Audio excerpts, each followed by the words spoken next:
Só são 72 versículos, mas eu não vou ler de uma vez, calma lá, tá? A gente vai norteando o texto, os irmãos vão acompanhando. Salmo 78.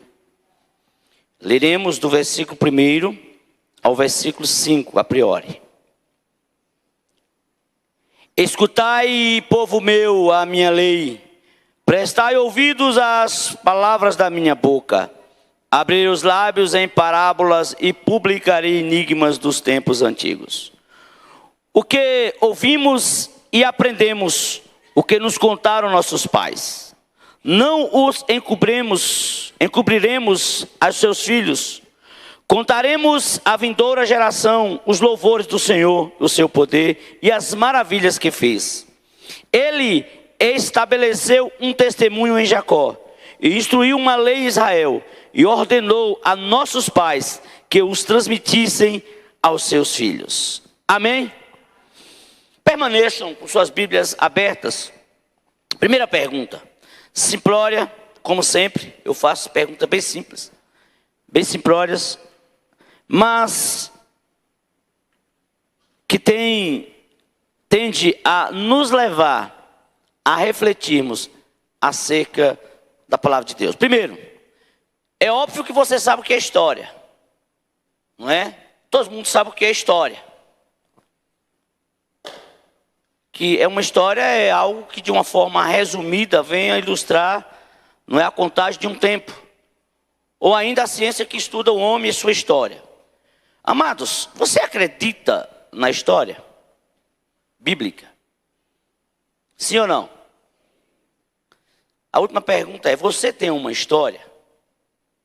O texto que nós lemos, o salmista Asaf, ele vem trazendo de uma forma sintetizada a história do povo de Deus. Ele sintetiza no Salmo 78 a história do povo de Deus que vem sendo tratada de forma, no Pentateuco, de forma bem ilustrativa, bem visível, bem perceptível. E aqui no Salmo 78, Asaf, ele faz uma síntese desta história, onde ele fala dos grandes feitos de Deus, onde ele fala da rebelião do povo de Deus, onde ele orienta o povo da sua geração a passar para a sua geração o que as outras gerações vivenciaram de bom e não repetir os mesmos erros das gerações passadas, levando o povo da sua geração, os seus,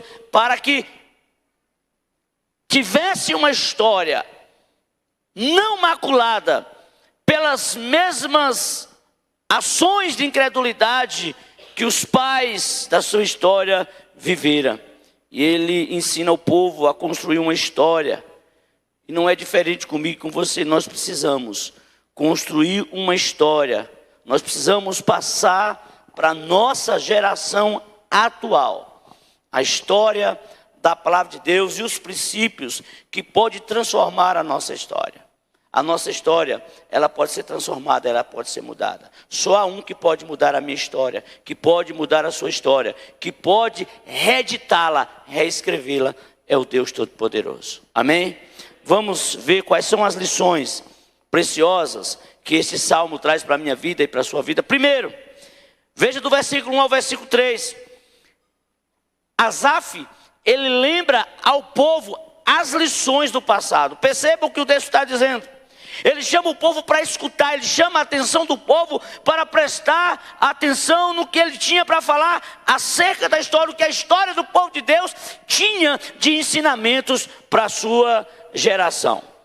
Amados, quem não está disposto a aprender com a história, com os acertos ou erros do passado, é medíocre. Nós precisamos estarmos sempre atentos a aprender com a história. Primeiro, nós precisamos aprender com a história dos nossos pais.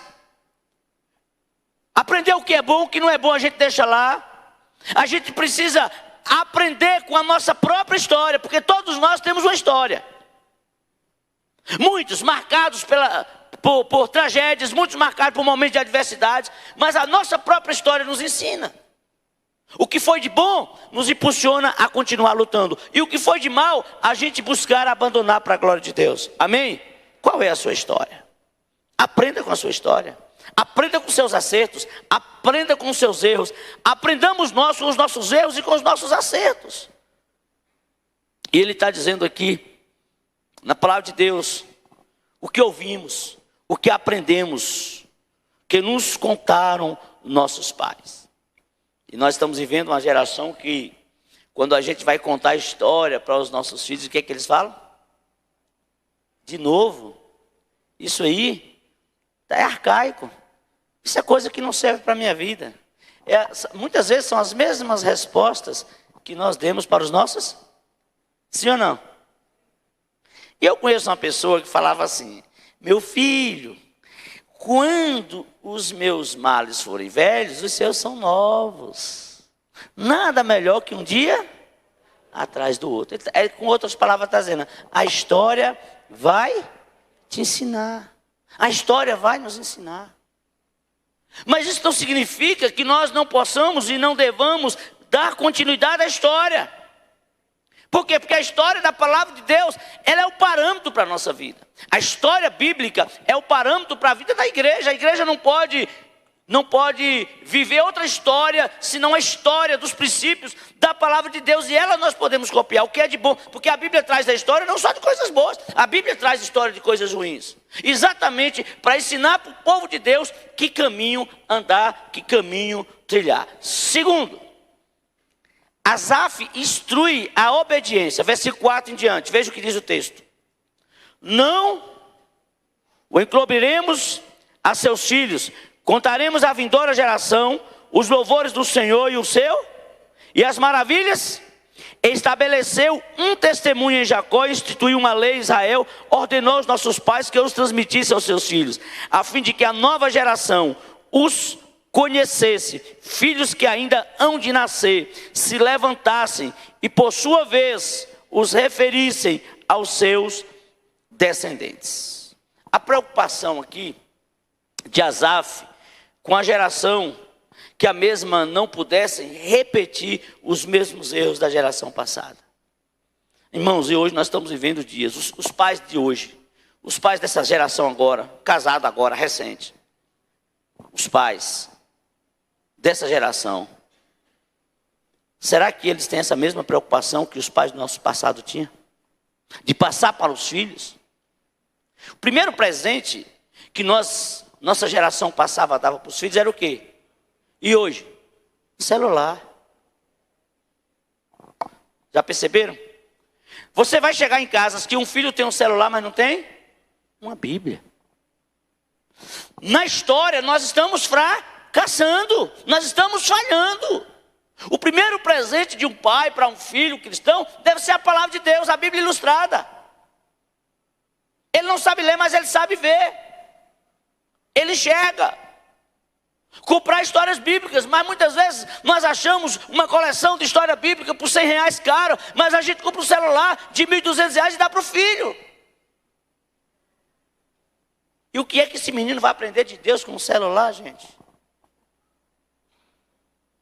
Instruir a obediência. O que eu estou falando aqui, muitos podem achar bobagem, mas não tem problema achar que é bobagem. Olha, tira a lição por você mesmo. Como foi você com seu pai? Como foi você com sua mãe? E como é o seu filho com você hoje e a sua filha com você hoje? Quem é da minha idade aí? 50. Ninguém quer se entregar. Então, tá bom. A geração nossa aqui, de 40 para cima aí, quem é? Levanta a mão aí. Pronto, baixa a mão. Quem tem pai e mãe até hoje? Pronto. Os que têm pai ou que têm mãe. Você continua pedindo a bênção do seu pai até hoje, sim ou não? Presbítero Héctor, o senhor pede a bênção da dona Dete todo dia quando vê-la, sim ou não? Sem dúvida. Está vendo, irmãos? Bença pai, bença mãe. Hoje os filhos não sabem o que é isso, gente. Não sabem. Você chama seu pai de tu e de você? É senhor e senhora, não é não? Os filhos hoje falam o quê? Tu e você. Pastor, mas é cultural, tem a questão do pronome de tratamento. Não estou discutindo cultura, não estou discutindo nada disso, que eu sei que tem estados do nosso país que é uma questão de pronome de tratamento, que não é falta de respeito. Mas aqui para nós, trazendo para a cultura nordestina, é. Para a cultura nordestina, é. Para a cultura nordestina, e nós somos nordestinos, é estranho um filho chamar o pai de tu, e de você é estranho. Soa estranho nos nossos ouvidos. Porque é desrespeitosa na nossa cultura. Na nossa cultura.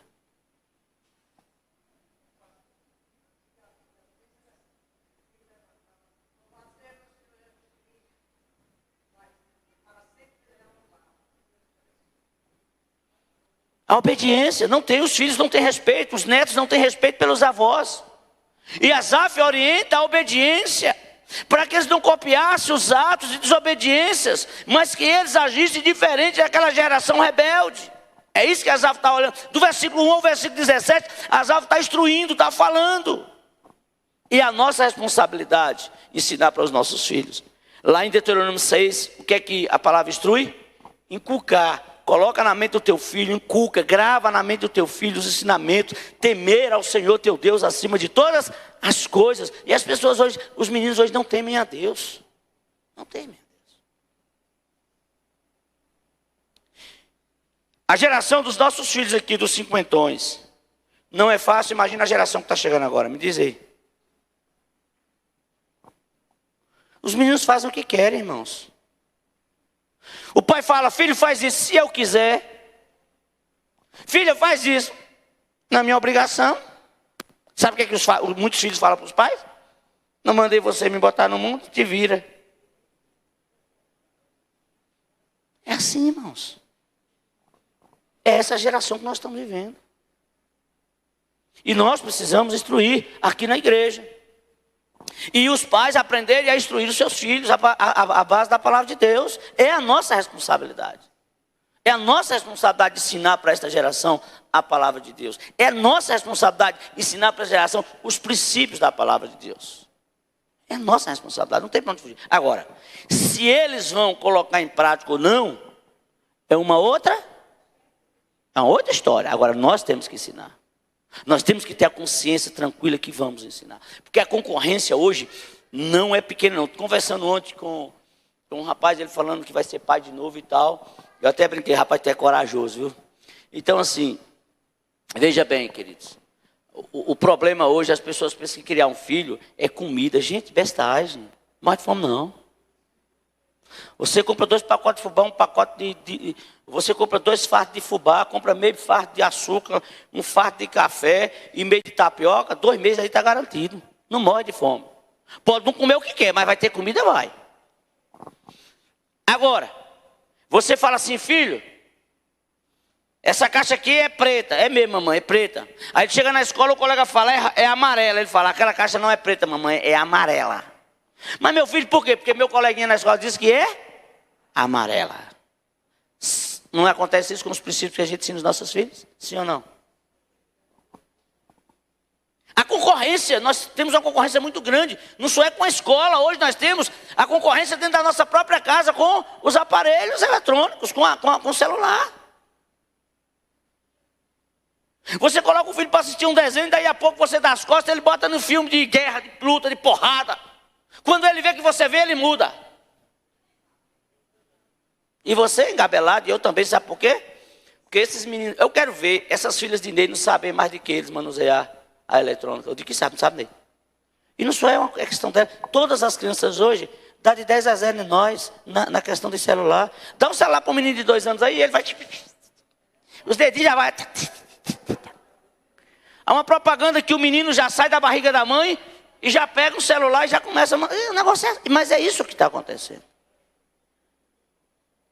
Agora procura para os nossos adolescentes, aonde é que fica o livro de Esté, se é no Velho ou Novo Testamento, e você vai ver se alguns vão falar, não sei. Procura para os nossos filhos, quem foi Abraão. Procura para essa geração. Mas se você procurar quem é Lady Gaga, ele vai saber. Se você procurar quem é o blogueiro do momento, ele vai saber? Eu não sei não, estou só falando que eu não sei, mas eles sabem.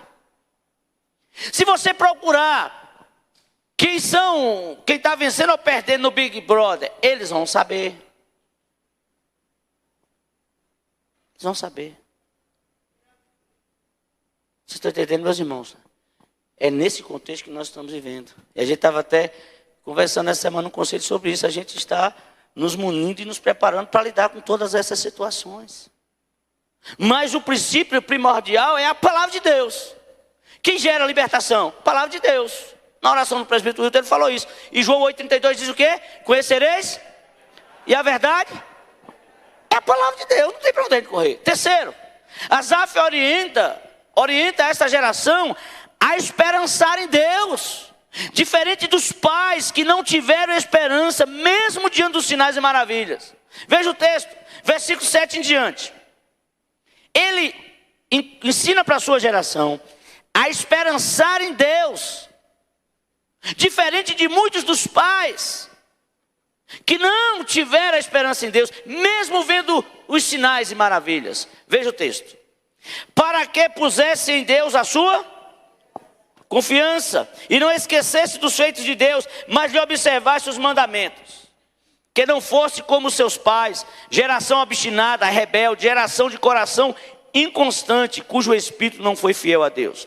Os filhos de Efraim, embora armados de arco, bateram em retirada no dia do combate. Não guardaram a aliança de Deus, não quiseram andar na sua lei. Esqueceram-se das suas obras, das maravilhas que mostraram, prodígios que fez na presença de seus pais, na terra do Egito, no campo de Zoar. Dividiu o mar, fê-lo seguir, aprumou as águas como um dique, guiou-os de dia como a nuvem e durante a noite como um clarão de fogo. No deserto, fendeu a rocha, lhe deu a beber abundantemente como de abismos. Da pedra fez brotar torrente, fez manar água como rios. Mas ainda assim, prosseguiram em pecar contra ele e se rebelaram no deserto. Contra? Asaf orienta a eles esperançarem em Deus, diferente da geração dos seus pais, que tiveram todos esses sinais, todos esses prodígios e maravilhas, e mesmo assim, eles se rebelaram contra o Senhor. Olha que negócio. Eles poderiam chegar para Asaf e falar, mas Asaf, eles viram, eles vivenciaram, nós estamos ouvindo apenas.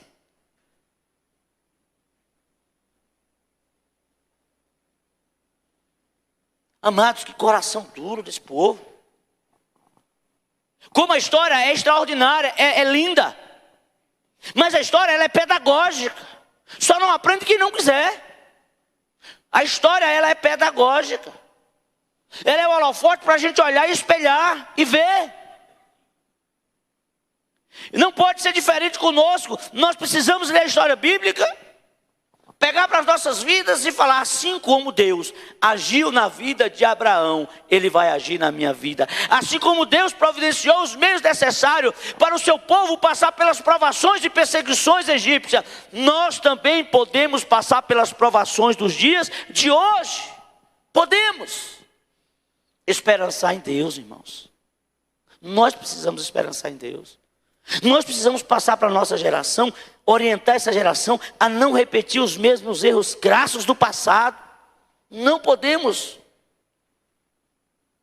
inculcar, pai, mas isso aí é coisa, a Bíblia não está ultrapassada não. A Bíblia é atual. Se você viver aqui 1000 anos mais, e vai sair o jornal daqui a 1000 anos, a Bíblia vai estar mais atual do que o jornal daqui a 1000 anos. A Bíblia é atualizada, a Bíblia não está ultrapassada. Nós é que temos escanteado os princípios da palavra de Deus. A Bíblia não fica velha, meu amado. A Bíblia é a palavra de Deus. E nós precisamos nos apegar e ensinar isso para os nossos filhos. A Bíblia orienta os jovens a serem cheios do Senhor. Mas a Bíblia orienta também os anciãos e anciãs a ser cheios do Senhor. Amém? Tinha eu 85 anos. Quem falou isso? Eu tinha 85 anos quando o Senhor me fez a promessa. E a minha expectativa, a minha esperança, a minha vontade de chegar na terra é a mesma de quando foi feita a promessa. Não importa o tempo vai passar, mas o Senhor continua sendo o mesmo. Não importa. O mundo, os dias que nós estamos vivendo são maus. São.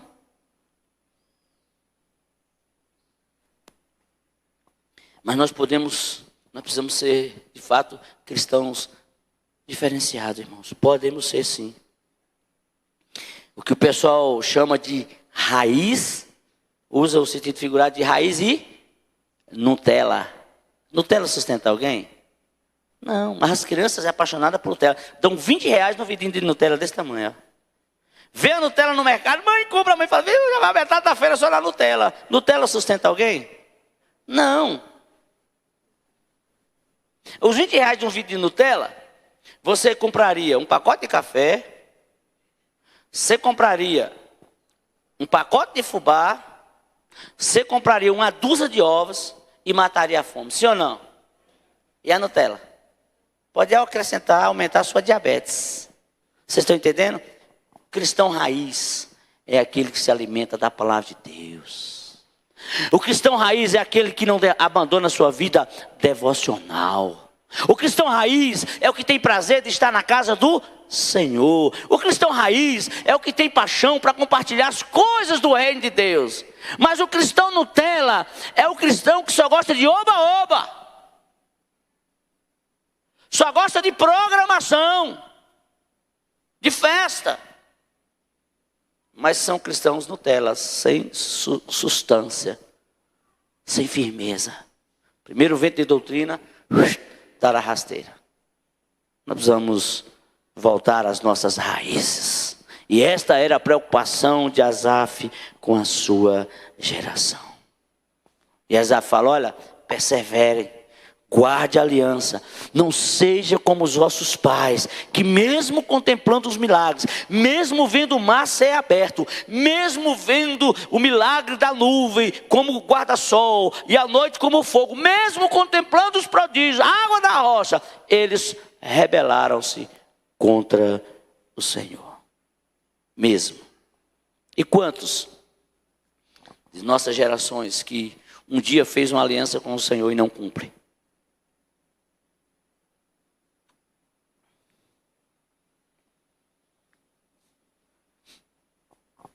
Você sabia que tem gente que é capaz de jurar na Bíblia uma mentira? Sabia?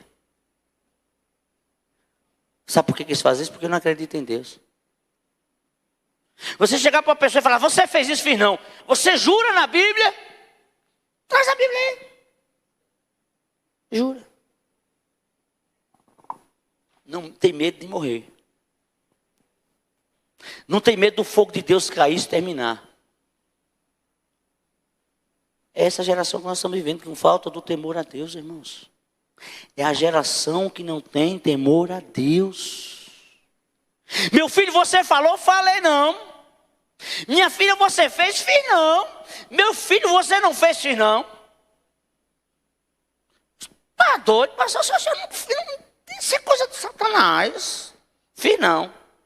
A torcida do Flamengo e a do Corinthians, todo mundo sabe que fez. Mas morre jurando que não fez. Sabe o que é isso? Não teme a Deus, não conhece a Deus, gente.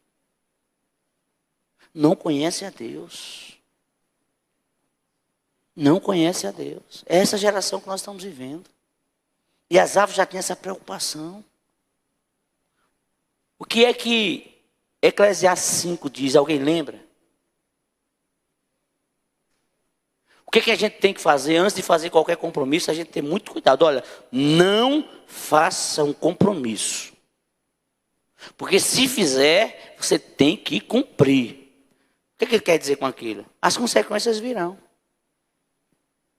as consequências virão. E muitas vezes o que nós estamos passando, nós, Igreja do Senhor, o Brasil, o mundo, são consequências das nossas precipitações. A gente precisa ter muito cuidado. Em nome de Jesus. Eu fico preocupado, sabe com o quê? Eu falo, meu Deus, eu estou com 50. Certamente serei avô. Como é que vai ser esse menino? O que é que esses meninos daqui de 10, 15, 20 anos vão aprender? Me diz aí, gente.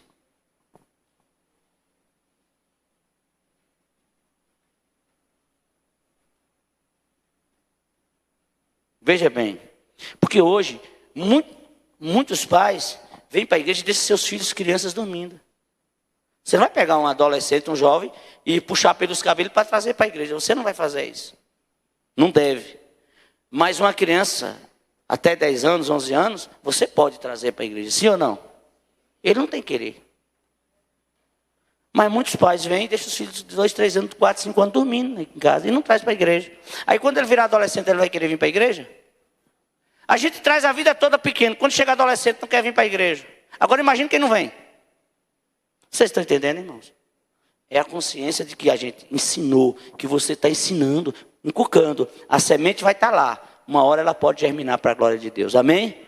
Vai germinar. A semente foi lançada. E qual é o adubo dessa semente? Oração. O que é que nós temos que fazer? Continuar orando, clamando ao Senhor. Quarto,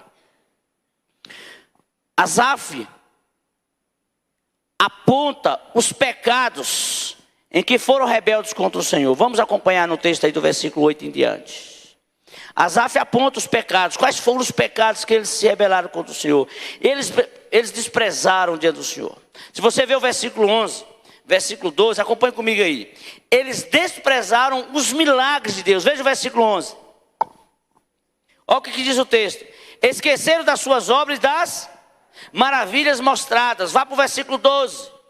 Prodígios fez na esperança de seus pais na terra do Egito, na presença, e que mais? Na presença deles, no campo de Zoar. Veja o versículo 32. Sem embargo disso, continuaram a pecar e não creram nas maravilhas do Senhor. Versículo 43, veja o texto. De como no Egito operou ele os seus sinais e os seus prodígios. Veja bem, Asaf, ele faz uma relação dos pecados daquele povo, da rebeldia daquele povo, e que a sua geração não cometesse o quê? Desprezar os milagres de Deus. Isso é pecado, irmãos. Desprezar o que Deus fez é pecado. Tem muita gente que Deus cura, que Deus renova, que Deus restaura, que Deus faz coisas, e eles esquecem e voltam para o mundo. É pecado. Rebeldia. Veja a relação de Asaf. Versículo 8, 10 e 17. Olha o que diz.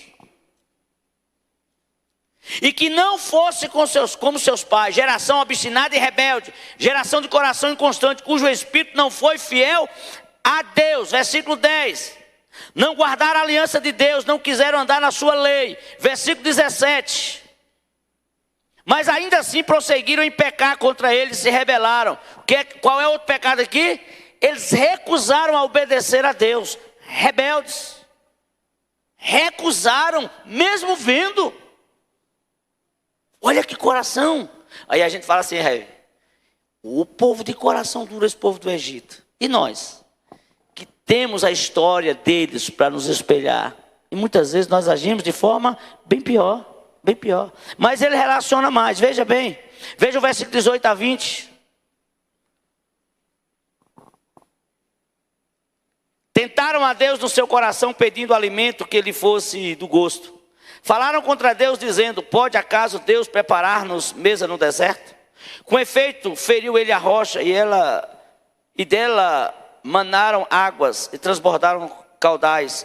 Pode ele dar-nos pão também? Sabe qual foi o pecado aqui? O da murmuração, da incredulidade. Eles reclamaram, duvidaram de Deus. Não é isso que o texto está dizendo? Eles reclamaram, eles duvidaram de que Deus era capaz de suprir as necessidades deles. Irmãos, quando a gente for meditar na Bíblia, ler a Bíblia, vai vendo essas minúcias e tirando lição para a nossa vida. Aqui eles se rebelaram, aqui eles reclamaram, aqui eles murmuraram e aqui eles duvidaram de que Deus poderia suprir as suas necessidades. Jamais podemos duvidar do que Deus pode fazer nas nossas vidas. Amém, irmãos? Não duvide, não murmure, Deus há de suprir as suas necessidades. Vamos para frente, o que é que ele fala mais? Versículo 34 a 36. Quando os fazia morrer, então o buscavam, arrependidos, procuravam a Deus. Lembraram-se de que Deus era a sua rocha, e o Deus Altíssimo, o seu Redentor. Lisonjeavam-nos, porém, de boca, e com a língua lhe mentiam. Eles mentiram para Deus. Olha o pecado da mentira. Mentiram para Deus. Eles não foram sinceros com o compromisso com Deus. Eles serviam a Deus. Quando a corda apertava, eles faziam o quê? Eles voltavam para Deus. Quando as coisas melhoravam, o que fazia? Voltava. Está acontecendo isso hoje ou não? Sim ou não? Tem gente que está quebrado, vem para a igreja, Deus abençoa, daí a pouco está bem, volta para o mundo. Aí quando a corda aperta, que todas as portas fecham, ele falou, ô Senhor, aí Deus recebe, daí a pouco, vai. É assim que está acontecendo, mentem para Deus, fazem um compromisso com os lábios, mas o coração está longe de Deus. Longe, mentem para Deus. Foi o que o povo de Israel fez. E a preocupação de Asaf para a sua geração não fazer a mesma coisa. Não brincar com Deus. Eles mentiram, não foram sinceros com Deus. Vamos ver mais? Versículo 9, vê aí, outro pecado. Os filhos de Efraim, embora armados de arco, bateram em retirada no dia do combate. Versículo 22. Porque não creram em Deus, nem confiaram na sua salvação. 37. Porque o coração deles não era firme para com ele, nem foram fiéis à sua aliança. Versículo 40. Quantas vezes se rebelaram contra ele no deserto, e na solidão o provocaram. Versículo 41. Tornaram a tentar a Deus, agravaram o santo de Israel. Versículo 56. Ainda assim tentaram a Deus Altíssimo, e eles resistiram e não lhe guardaram os testemunhos. Irmãos, eles foram infiéis a Deus. O pecado da infidelidade a Deus, mesmo Deus sendo fiel para com aquele povo. E Asaf fala, olha, você está vendo o que o povo fez? Vocês estão vendo? Vocês estão vendo o exemplo? Olha, não faça a mesma coisa. Não sejam infiéis para com Deus. Não tentem ao Senhor. Por último, versículo 58. Pois o provocaram com os seus altos, e excitaram o zelo com as suas imagens de escultura. O último aqui, sabe o que foi? Trocaram ao Senhor por um bezerro. Adoraram outro Deus. Asaf faz questão de apontar o pecado para a sua geração, para que a sua geração não cometesse os mesmos erros. E nós precisamos aprontar, hoje é isso que nós estamos fazendo aqui, para que a gente não cometa os mesmos erros dos nossos pais. Amém? Quinta lição. Asaf fala das consequências destes pecados. Vamos ver as consequências? Vá para a Bíblia, folheie a Bíblia aí. Versículo 21, veja. Asaf falou, olha, vocês brincaram, tudo bem, mas lembre-se de uma coisa, tem consequências. Toda plantação traz suas consequências, boas ou más. Versículo 21, acompanhe comigo. Ouvindo isto, o Senhor ficou o quê? Indignado. Acendeu-se o fogo contra Jacó e também se levantou o furor contra Israel. Primeira consequência, Deus se irou com aquele povo. Deus se irou. Vamos para a Bíblia? O que aconteceu mais? Versículo 33. Por isso, ele fez que os seus dias se dissipassem como um sopro, e os seus anos em súbito terror. Sabe qual foi a outra consequência? Deus fez com que eles se fracassassem. Fracassaram. Asaf está falando, olha, aqueles que se rebelaram, aqueles que não foram fiéis ao Senhor, Deus fez com que fossem envergonhados, fracassassem. Vamos para frente? Versículo 30 e 31, veja o que diz o texto. Porém não reprimiram o apetite, tinha ainda na boca alimento, quando se elevou contra eles a ira de Deus, e entre os seus mais robustos semeou o quê? Semeou o quê? Foi o que aconteceu aí?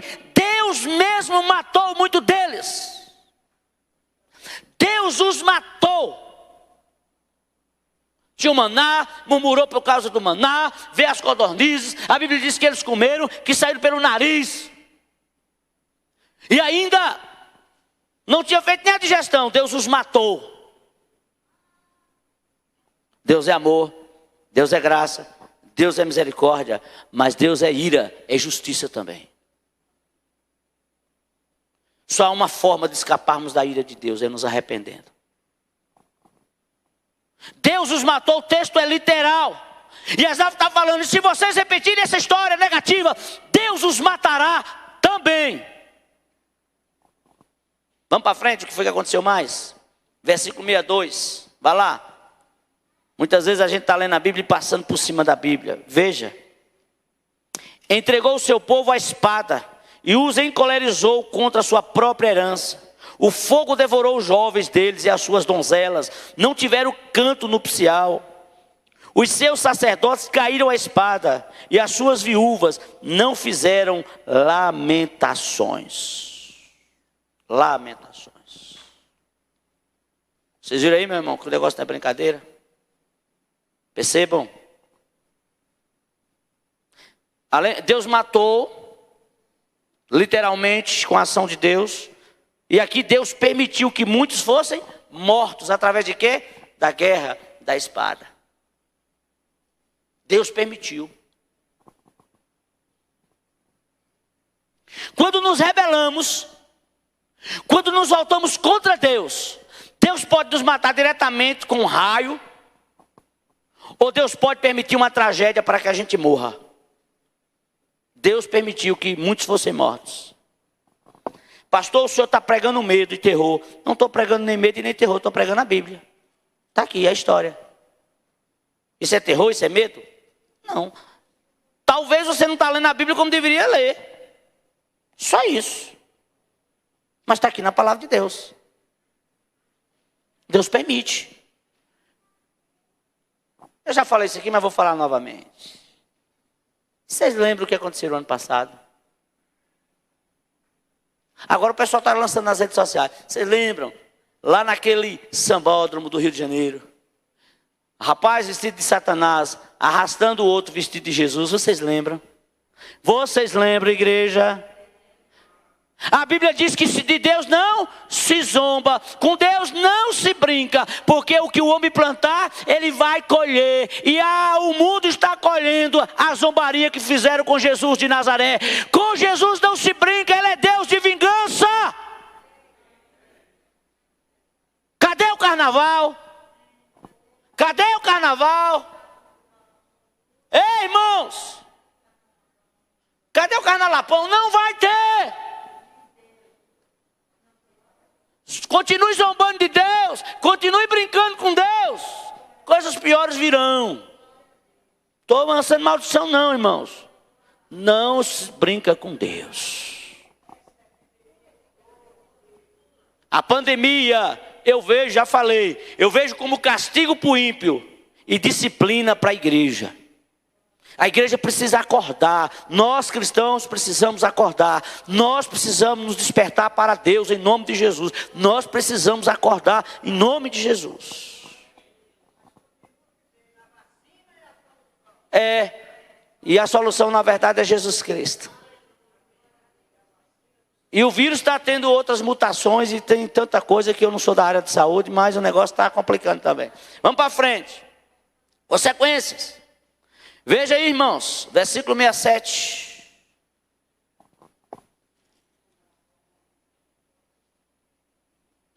Diz assim a palavra de Deus: além disso, rejeitou a tenda de José e não elegeu a tribo de Efraim. Deus rejeitou a tribo do norte de Efraim.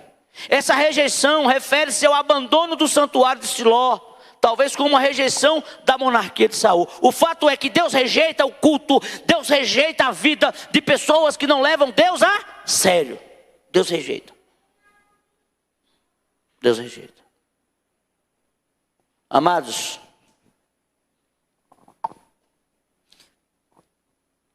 a falta da presença de Deus leva qualquer um a desespero. Você lembra quando Deus retirou o espírito de Saul? Vocês lembram quando Samuel chegou e falou assim: Saul, Deus tirou do tio o quê? O reino. Ele se desesperou. Deus tirou dele o mandato, mas Deus tirou dele também a presença. E ele se desesperou. O desespero foi tão grande que ele foi procurar uma necromante. A ausência de Deus na vida de uma pessoa é o suficiente para tornar a vida dela um inferno. Gravem isso. A ausência da presença de Deus na minha vida, na sua vida, é o suficiente para fazer da nossa vida um inferno. Um inferno. E a preocupação de Asaf com a sua geração é que aquela geração não se esquecesse de Deus, que aquela geração fosse fiel ao Senhor. Amém, irmãos?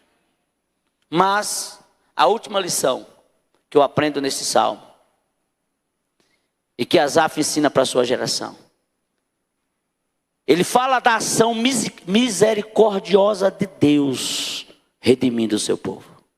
Apesar das tragédias, apesar das adversidades, mas no meio daquele povo rebelde, no meio daquele povo que abandonou a Deus, tinha homens e mulheres, tinham famílias sérias que suportaram as provações, as lutas e buscaram a presença e viveram a presença de Deus. Amém?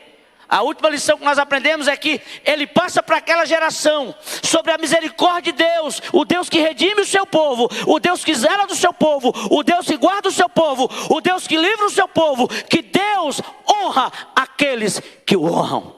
Veja o texto, vamos para a Bíblia. Versículo de número 13. Vamos lá? Acompanhe. Dividiu o mar e fez-o seguir, e aprumou as águas como um dique. Versículo até o 16. Guiou-os de dia numa nuvem e durante a noite como clarão de fogo. No deserto fendeu a rocha e lhes deu a de beber. Versículo 16. Da pedra fez brotar torrentes. Veja bem que Deus preservou os seus.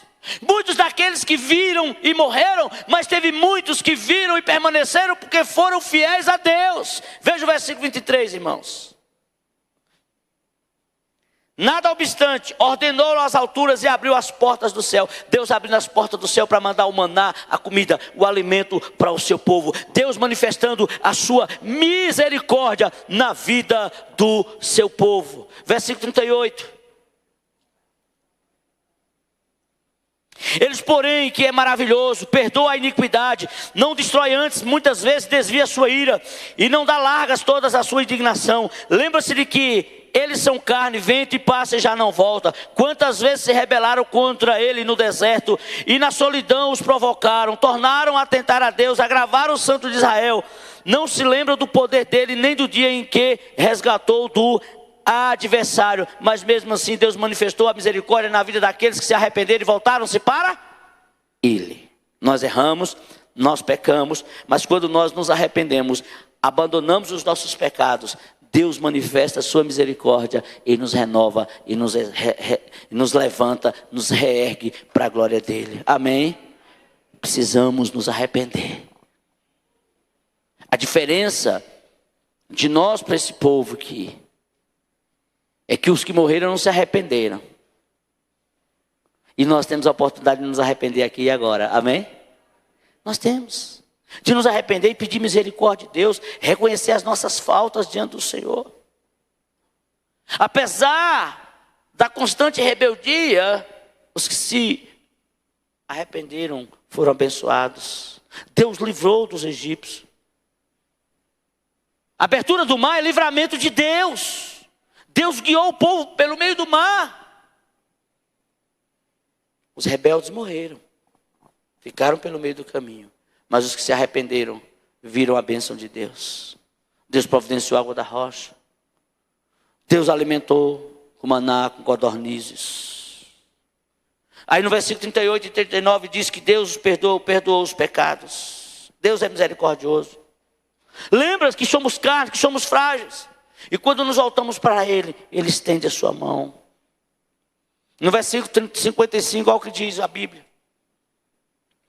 Da presença deles os expulsou as nações, cuja região repartiu com eles por herança, e nas suas tendas fez habitar. Sabe o que aconteceu? Havia uma promessa de que Deus levaria até a terra prometida. E os que não se rebelaram, os que obedeceram, os que sofreram as consequências, glorificando ao Senhor, Deus os leva e chega. Filho, essa terra é de vocês, desfrutem delas. Deus honrou. Deus os levou para a terra prometida, como havia prometido. E Asaf falando para a sua geração: olha, vocês percebam que a história, esses aqui ficaram pelo meio do caminho porque não se arrependeram. Mas os que se arrependeram, a promessa que Deus havia feito a Abraão se cumpriu na vida desse povo.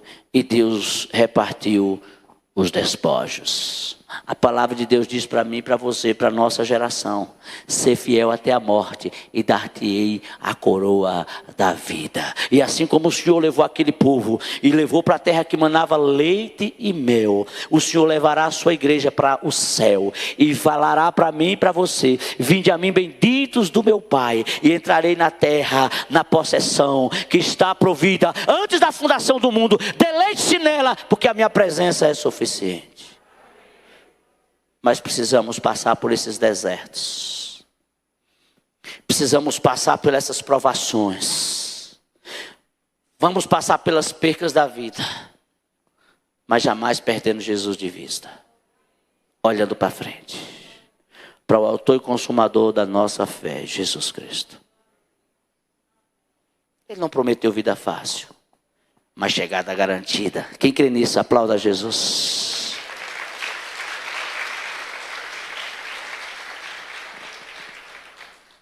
E é isso que Asaf está ensinando para a sua geração.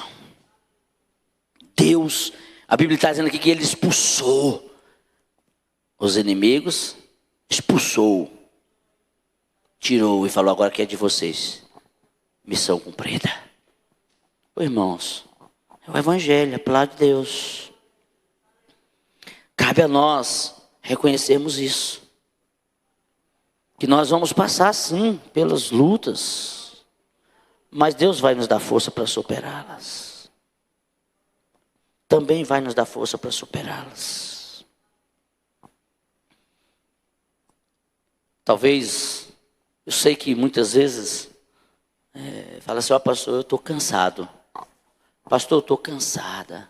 Normal, irmão. A gente cansa mesmo. Cansa.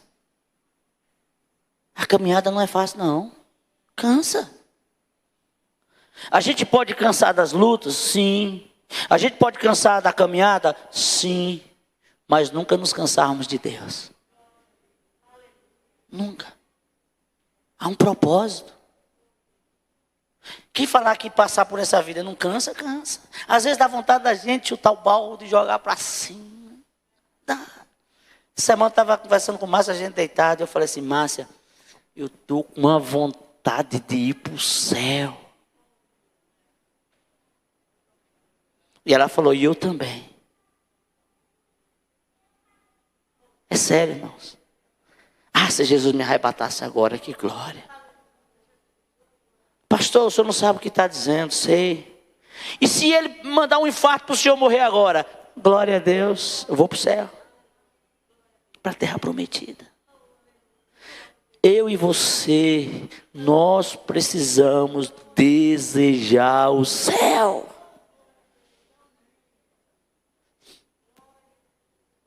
Vai passar, tudo isso vai passar.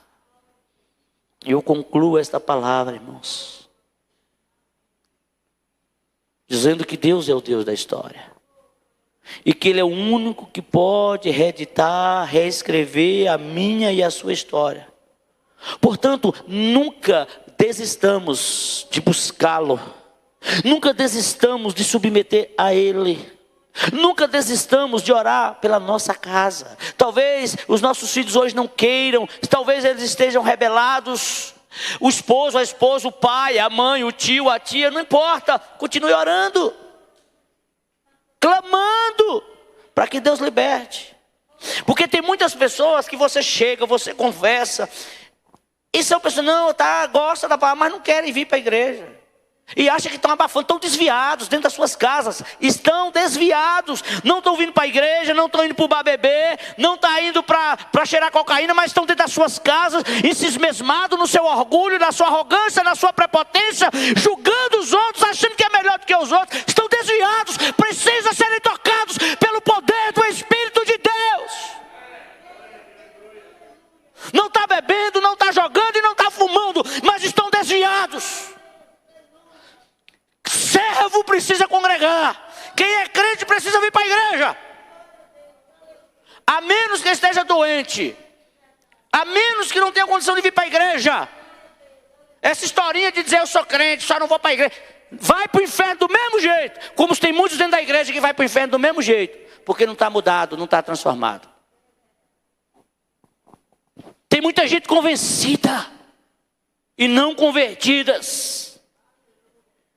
Quantos? Não está não, porque quantas pessoas já visitei? Meu irmão, o que é que te pede ir para a igreja? Não, porque não sei o que. Vai, você não trabalha? Você não vai para trabalhar? Você não sai para isso? Sai. E por que não vai para a igreja? Não vai para o templo? Nunca meditou no Salmo 84. Saudades do templo. O salmista diz, Senhor, como é bom buscar o Senhor em casa, é bom ouvir e ver a manifestação do Senhor dentro do meu quarto, é maravilhoso, mas também é bom desfrutar da comunhão dos irmãos no templo, na casa de Deus, na igreja. Oh, amados, alegrei-me quando me disseram, vamos à casa do Senhor.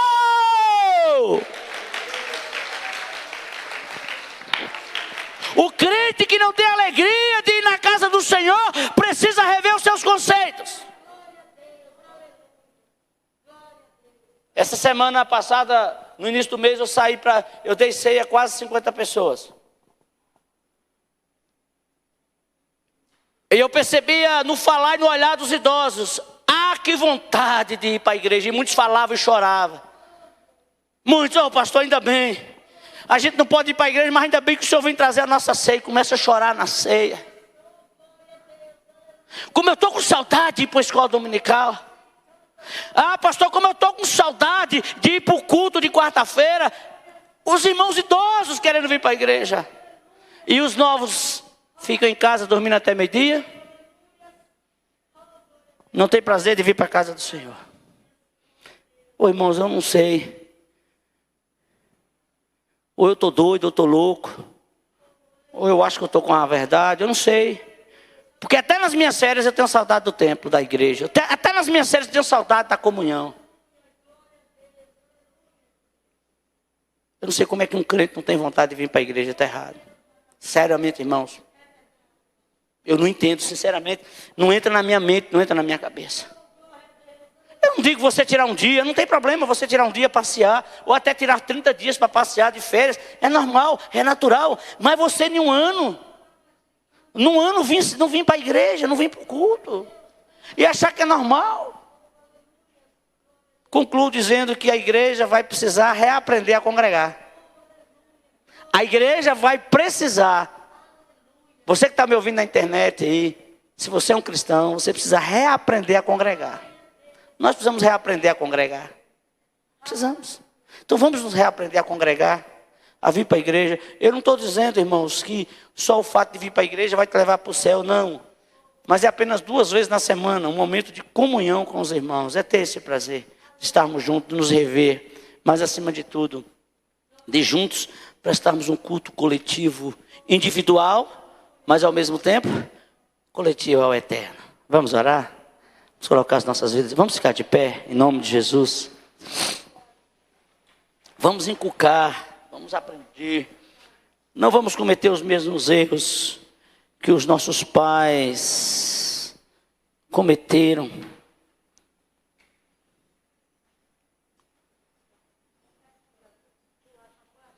Deixa no silencioso na próxima, irmã.